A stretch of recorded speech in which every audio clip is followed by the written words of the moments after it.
ಎಲ್ಲ ಕಡೆ bomb fix ಮಾಡ್ರು. ಬ್ಲಾಸ್ಟ್ ಆದ್ರೆ ಬಿಲ್ಡಿಂಗ್ ಮಣ್ಣಾಕ್ ಬಿಡ್ಬೇಕು.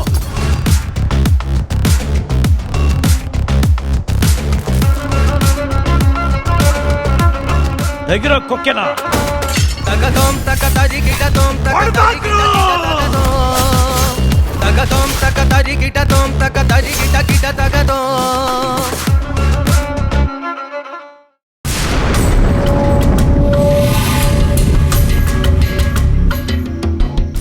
మా అన్నయ్యని ఇది ఎదిరించి మాట్లాడినప్పుడు అదేంటి అని ధర్మ అడిగితే ఇది నాకు మా మావయ్యకి సంబంధించిన విషయమని ఆయన మీద ఒంటికాలు మీద లేచింది. ఇప్పుడు ఇలా ఏవి మాట్లాడకుండా ఊరికే ఉందంటే దానికి అర్థం ఏమిటి చెప్పండి. ఇందులో అర్థమేముంటుంది? ఇది ఏదో తప్పు చేసి వచ్చుంటుంది, అంటే హద్దులు దాటుంటుందని నా అనుమానం.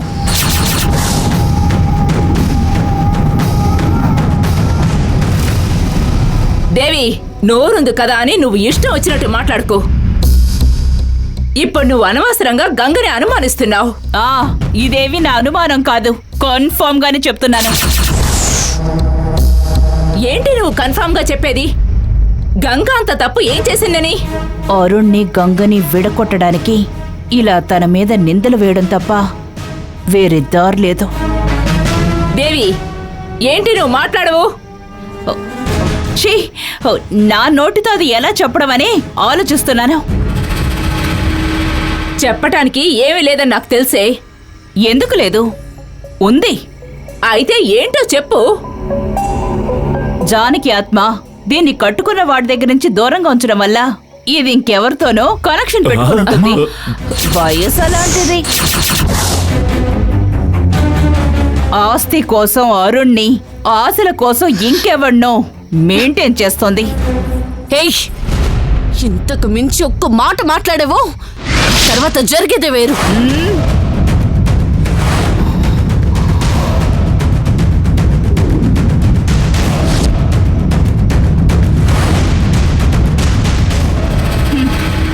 ఓసి పాపిష్టిదానా, నీకు మెయింటైన్ చేయడానికి బొగ్గులు అమ్ముకునేవాడే దొరికాడంటే? నోటికొచ్చినట్టు మాట్లాడకండి. నా గురించి మీకేం తెలుసు? అయితే నువ్వే చెప్పు. ఏది దాచిపెట్టకుండా ఎక్కడికి వెళ్ళొచ్చేవో చెప్పు. చేతికి మసాలా అంటుకుందో చెప్పు. అలాగే ఏం చేసి వచ్చావో అది కూడా చెప్పు.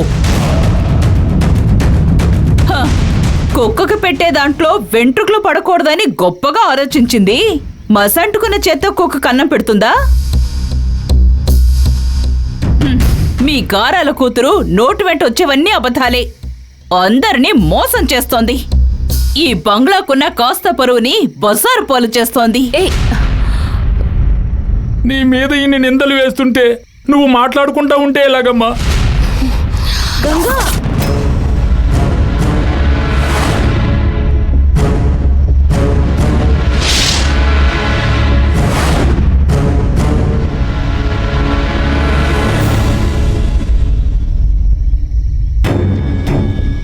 ఏంటి గంగా? అందరూ అడుగుతున్నారు కదా, సమాధానం చెప్పు గంగా.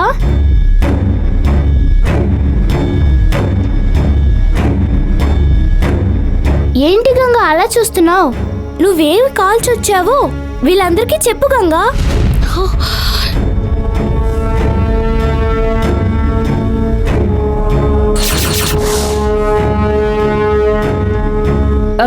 గంగా కాల్చొచ్చిందా? ఏం కాల్చొచ్చింది? నాకు దిష్టి తీసి వాటిని కాల్చొచ్చిందమ్మమ్మా. ఏంటేంటి? ఇది నీకు దిష్టి తీసిందా? ఏమిటే మాకే కథలు చెప్తున్నావా? కథ కాదు, నిజమే. బ్రహ్మ ముహూర్తంలో మిరపకాయలు, ఉప్పు, పాత చీపురు వీటన్నిటితో పిల్లలకి దిష్టి తీసి వాటిని కాల్చేస్తే చెడంతా పోతుందని ఆధ్యాత్మిక పత్రికలో చిన్న కథగా రాశారంట.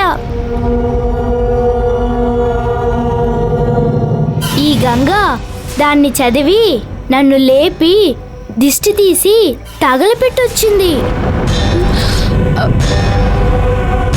అందుకే గంగ చేతికి మసంటింది. అవును కదా గంగా?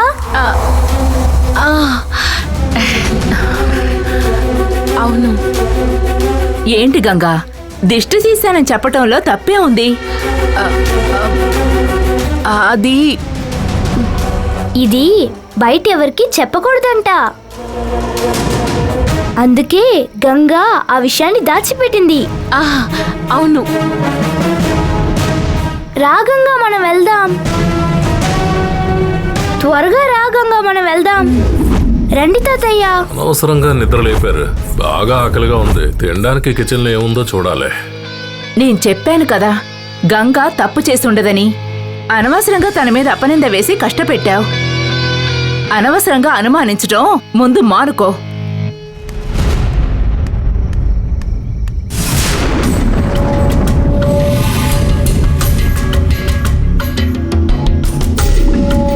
గంగ మీద నింద వేసి ఇంట్లోంచి బయటికి పంపించేద్దామనుకుంటే ఈ పిల్ల పిశాచి అడ్డొచ్చిందే. నిజంగానే దిష్టి తీయడానికి వెళ్ళుంటుందా, లేక ఈ పిల్ల పిశాచి అబద్ధం చెప్పి తన్ని కాపాడిందా? దిష్టి తీసుంటే గేటు దగ్గరగా పడేసుండాలి. ఒకసారి వెళ్ళి చెక్ చేసి చూద్దాం.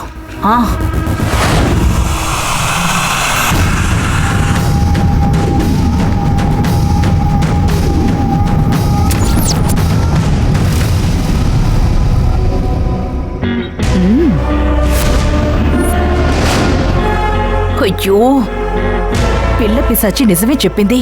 ఛ!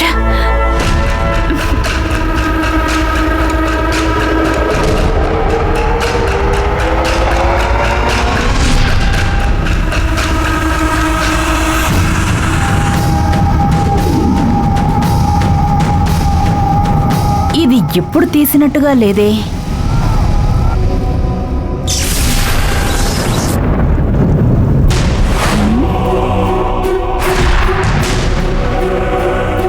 ఇప్పుడే తీసింది.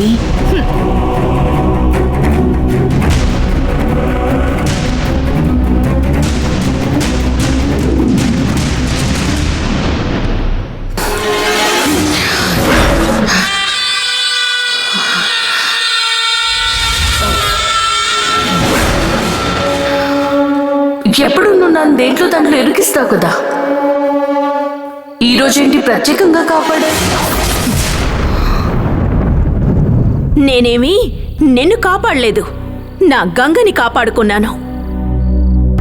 నా గంగని ఎలా కాపాడుకోవాలో నాకు తెలుసు. నువ్వేంటి తనని కాపాడేది? కాపాడడం నీకేం తెలుసు? గంగ మంచిది కాదని ఆ దేవి నిందలు వేసిందే. ఆ సమయంలో కూడా నాకెందుకులే అని నోరు మూసుకునే కదా ఉన్నావు. ఎవరైనా చెడ్డ వాళ్ళని చెప్పే అర్హత మంచి వాళ్ళకే ఉంటుంది. ఈ ఇంట్లో ఉన్న వాళ్ళందరూ మంచి వాళ్ళే అంటావా? మనసులో ఒకటి ఉంచుకుని పైకి ఇంకోలా నటిస్తూ దుర్మార్గాలు చేసే వాళ్ళే కదా వీళ్ళంతా. వీళ్ళందరూ గంగ మీద నిందేస్తే గంగ జీవితం పాడైపోతుందా? నా గంగ పవిత్ర గంగ లాంటిది. తననెవరూ కలుషితం చేయలేరు. నువ్వు గంగ గురించి గొప్పగా మాట్లాడుతూ ఉంటే సంతోషంగానే ఉంది. కానీ ఒక ఆడదాని మీద అనవసరంగా నిందలు వేయకూడదు. తనని అగౌరవంగా మాట్లాడకూడదు. నా గంగకి ఈ బంగ్లాలో ఉన్నవాళ్ళు నువ్వు తప్ప తనకి ఇంకెవ్వరూ తెలీదు. నిన్ను పూజించకూడదని అందరూ అన్నప్పుడు అందరి మాటని పక్కన పెట్టి నీ మీదున్న ప్రేమతో నీకు పూజలు చేసి నాగమ్మే గొప్పదని చెప్పిందే ఆ గంగ.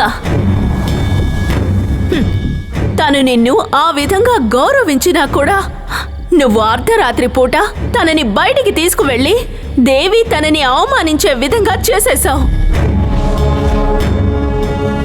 అనుమానం అనేది నీ విషం కన్నా ఘోరమైనది. అది ఒక్కసారి వచ్చిందంటే ఇక జన్మలో పోదు. ఆడదాని మీద నిందపడడం అంటే అది చావుతో సమానం. మన దేశంలో ఆడవాళ్ళు పులి ఎదురు పడ్డా కూడా బెబ్బులిలా తిరగబడతారు. కానీ అపనింద వస్తే మాత్రం ప్రాణత్యాగానికైనా సిద్ధపడతారు.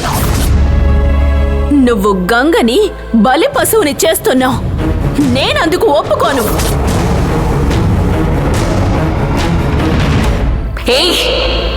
కేవలం 10 నెలలు గంగతో పరిచయం ఉన్న నీకే తన మీద ఇంత ప్రేమాభిమానాలుంటే సంవత్సరాల తరబడి తనతో పూజలు చేయించుకున్న నాకు ఇంకెంత ప్రేమాభిమానాలుండాలి?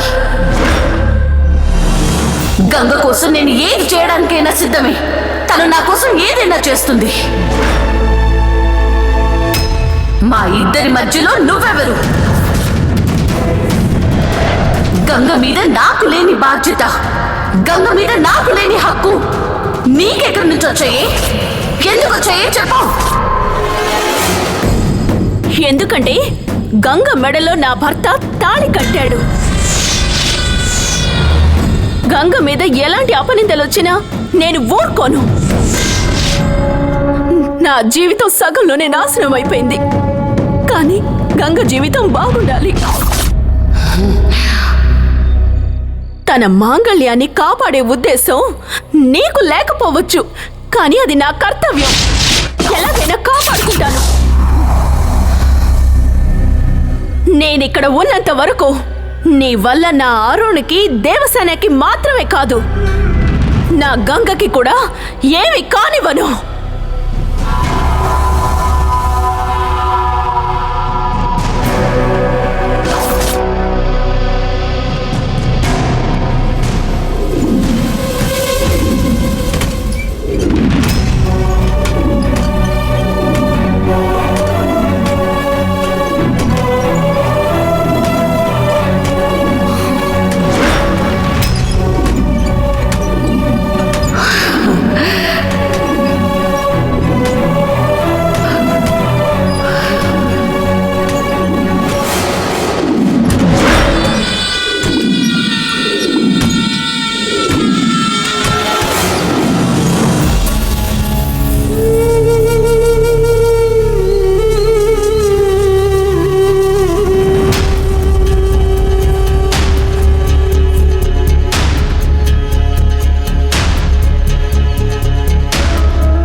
మంటలు ఆర్పడానికి వెళ్ళిన తండ్రి కొడుకులు ఇంకా రాలేదు. ఒకవేళ ఆ మంటల్లో పడి వాళ్ళు కూడా బూడిదైపోయారా? అయ్యో, ఏంటి సమస్యల మీద సమస్యలు వస్తున్నాయి.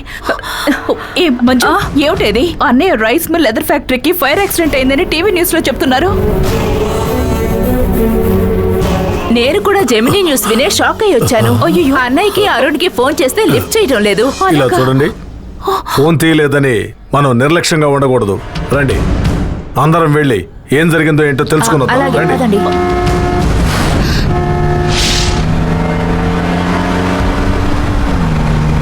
అదిగో కార్ వచ్చింది.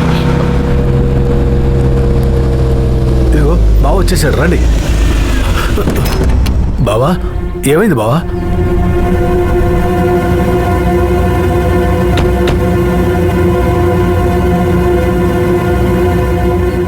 అంత అయోమయంగా ఉందరుణ్.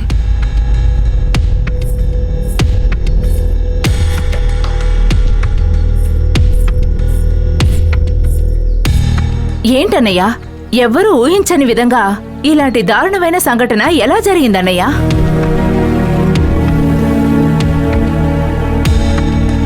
ఇదంతా ఎలా జరిగిందన్నయ్యా? దానికి కారణం ఏమిటి?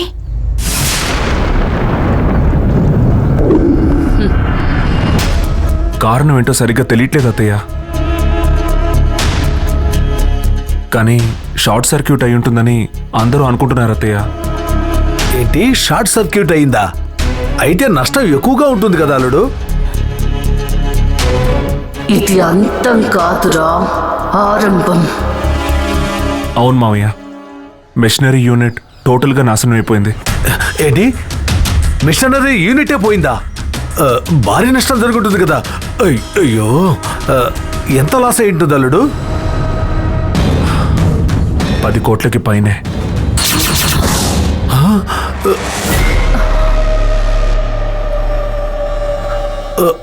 10 కోట్ల? చిన్న షార్ట్ సర్క్యూట్ వల్ల 10 కోట్లు నష్టం వచ్చిందా? చాలా పెద్ద నష్టం కదా అల్లుడు.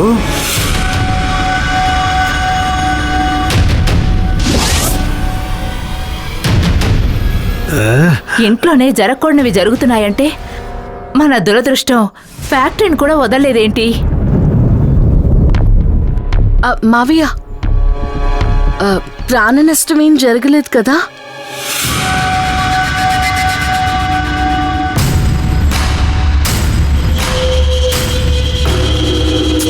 మావయ్య, మిమ్మల్ని అడుగుతున్నాను, ఎవరి ప్రాణాలకి ఇబ్బంది లేదు కదా? అందరూ ఫ్యాక్టరీలు తగలబడిపోయాయని బాధపడుతున్నారు. నువ్వు మాత్రం మనుషుల ప్రాణాల గురించి బాధపడుతున్నావు.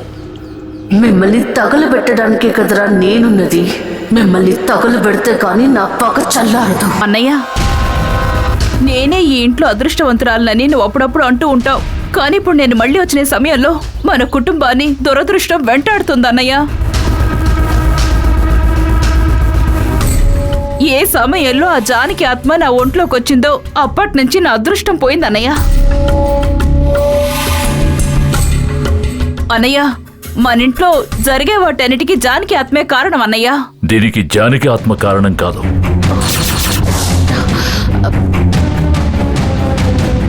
మరైతే ఎవరన్నయ్య కారణం? గంగే కారణం.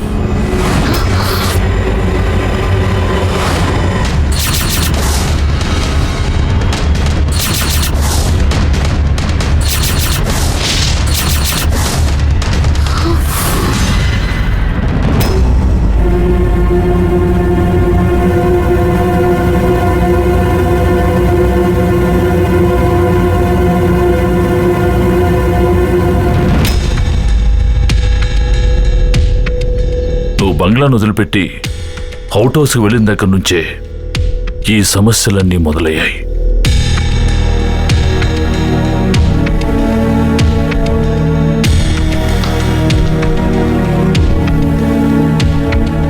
ఇక మీదట మన కుటుంబానికి ఎలాంటి సమస్య రాకుండా ఉండాలంటే నువ్వు బంగ్లాలోకి రావాలి.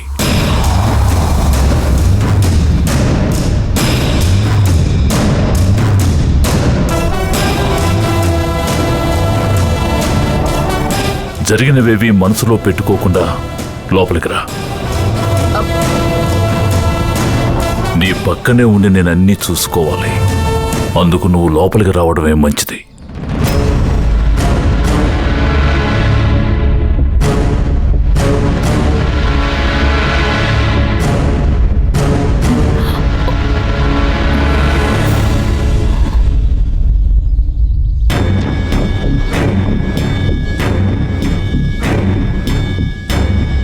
నువ్వు ఆ రోజు అన్న మాట వల్లే తను ఆలోచిస్తోంది.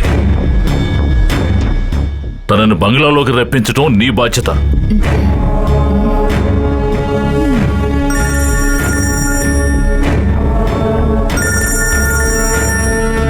గంగ లోపలికి రాలేదంటే నువ్వు బయటికి వెళ్లాల్సి ఉంటుంది.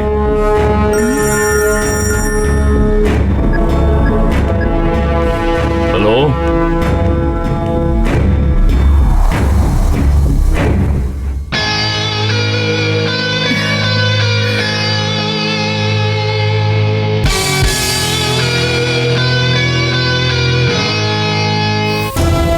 ఇంకా ఏంటి ఆలోచిస్తున్నావు? నువ్వు ఈ ఇంట్లో ఉండాలంటే తను ఈ ఇంట్లోకి రావాలని తేలిపోయింది. వెళ్ళి పిలు.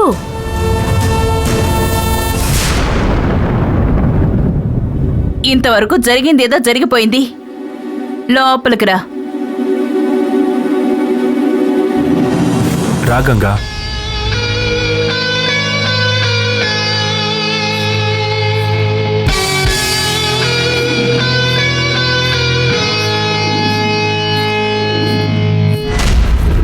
పాపం.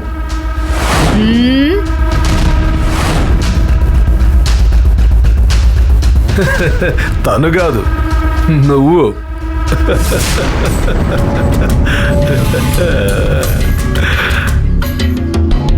గంగని అవుట్ హౌస్ లోనే ఉంచి పైకి పంపిద్దామని నువ్వు పథకం వేశావు.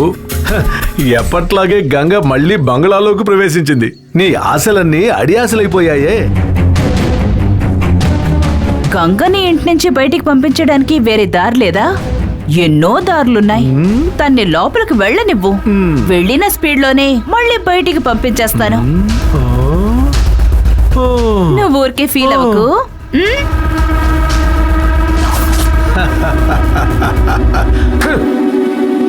బాణాన్ని బలంగా వదిలాను. అది వెళ్ళి ఎలా గుచ్చుకుంటుందో వేచి చూడాలి.